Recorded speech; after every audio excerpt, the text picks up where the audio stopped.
Hello, I'm Bob the Booker and welcome to my channel. And as you might be able to tell from my voice, I've managed to completely wreck my voice. Partly because I had a cold, and it was getting a bit rocky anyway. Partly because a big work event that we've been leading up to for a while happened last night. So there was a lot of me yelling over music and then yelling along to the music.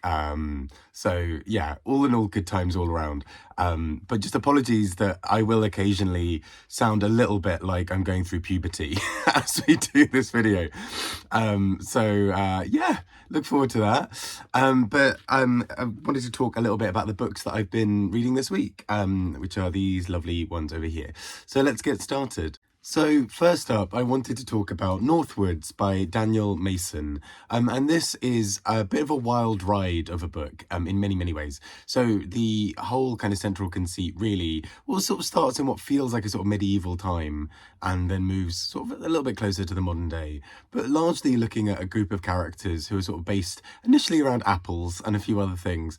And all of this is not really doing it any sense of justice, but it's this kind of wild hybrid book in many ways where at times this book will go into various other characters or kind of times it will shift sort of in terms of genre almost. So sometimes it'll have bits of sort of almost like folk tales or nursery rhymes or kind of ballads, the lyrics of them being in this book as people sort of try and fend off illness or wish for a good harvest or whatever. Then it will have sort of letters, it will have various other things. Just a really wild ride in many, many ways. And in a really great way. This book, I saw someone on Goodreads, I think it was Yahira, mention that it felt like the author was having fun, which is absolutely what this book is, I think. Like, this is just so playful and silly and fun in many ways, whilst also having a real story at its heart. But it was just something really quite profound in quite a few ways. It had some real moments of sort of, yeah, of kind of importance, but also these really silly moments where characters are just throwing themselves at various situations, and there's these kind of superstitions and all these other things. It was just a wild ride and very, very fun. Next up, I read Day by Michael Cunningham, and I really enjoyed The Hours by him. And in many ways, it takes a similar-ish idea in the sense of three different time periods, all on the same day, in different years. And these are kind of consecutive years, but particularly dealing with sort of pre, during, and kind of post-pandemic. So we are introduced to a set of characters. Two of the main ones who we spend quite a lot of time with are Isabel and Robbie, who have this very odd, almost codependent relationship. Isabel is going out with a guy called Dan, and Robbie and Dan have this odd thing where maybe they like each other. Robbie seems to have they become also in their own way this very tight sort of relationship, and there's also a sort of subplot with some children who are kind of related to the family in sort of in some way. And what kind of happens, particularly sort of pre-pandemic, we see this sort of codependent life, how they're always sort of hanging out together and kind of having this weird sort of fantasy world. And so part of that fantasy is creating this character, Wolf, who is a basically like a thirst trap Instagram account, faux inspirational, very, those kind of Instagram accounts where it's like they post nice pretty pictures either of themselves or like landscape, or always with some kind of inspirational quote about, like, sometimes the things you do really have to matter, or something, things that sound really inspirational but ultimately are relatively meaningless. And he really plays along with these ideas that actually there's this this is a character created out of different pictures from different Instagram accounts, either of landscape or of people.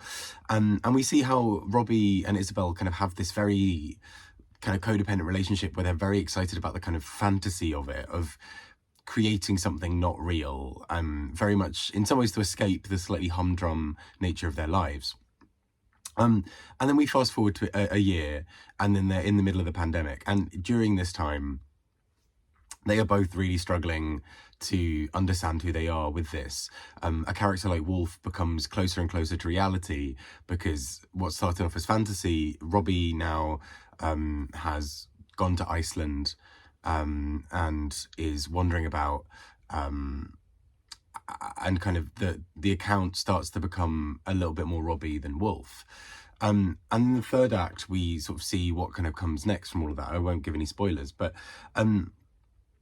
what I think, actually, I really enjoyed this book overall. I thought the writing of it was really gorgeous. And the first two parts especially, I thought were really captivating and special. But I don't know why for me, the third act of this third year, kind of lost a little bit of steam for me, where I felt it kind of could have been a really interesting two-parter, or that third part could have had a slightly different focus and would have been really quite interesting. Some still really profound moments. I think the way this book deals with particularly that kind of codependent relationship between two people who kind of don't really have much beyond each other, I thought was really profoundly captured.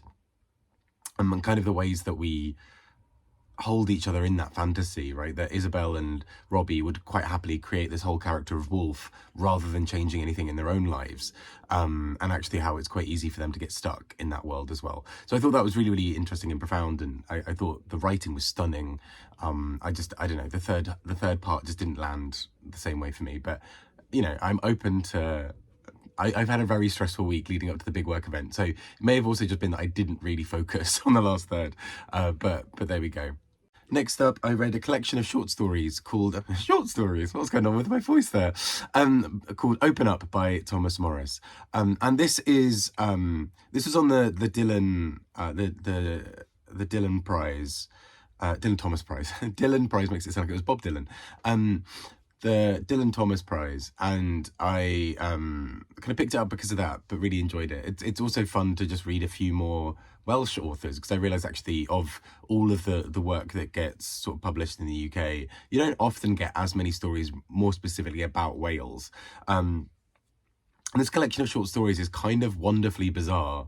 At times we have one short story that's just about a man being relatively short and kind of wishing he was slightly taller because he's often overlooked on dating sites.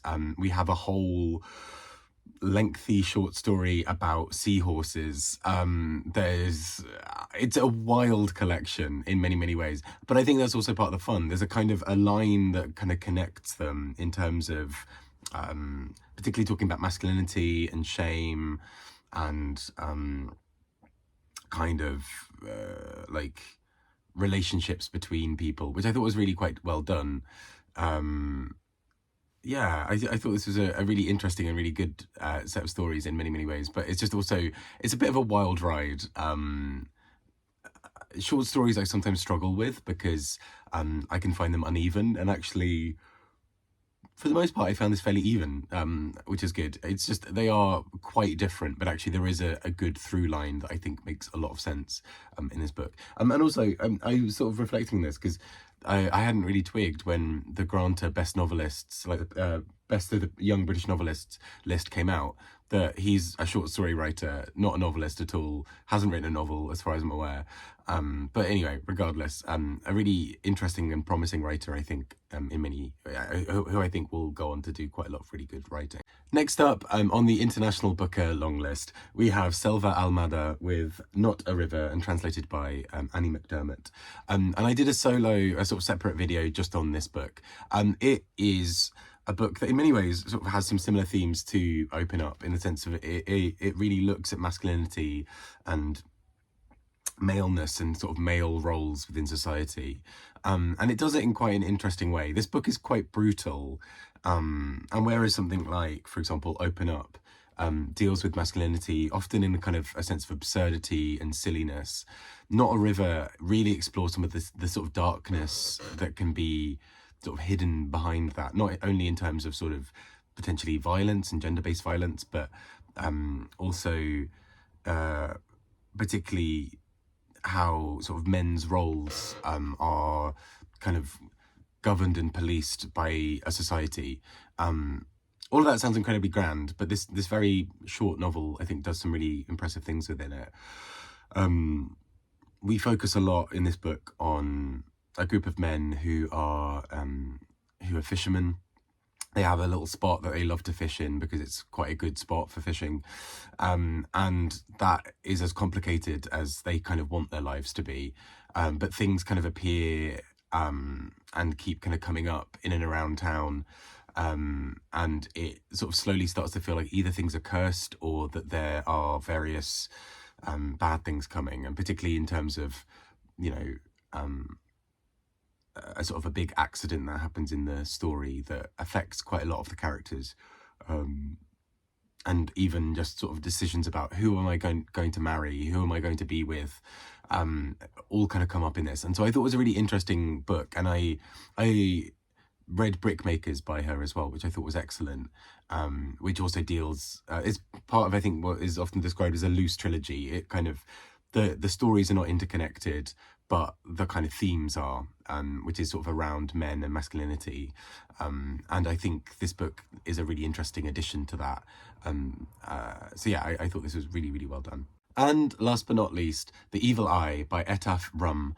And this is a story of a Palestinian woman in the US, a sort of Palestinian American, born and raised in the US, who is basically sort of going through a bit of a crisis in her life. So she's increasingly feeling like she's being overlooked at work and at home. So she feels that, for example, her husband has some particularly sort of strong views on what she should be doing and what she shouldn't be doing.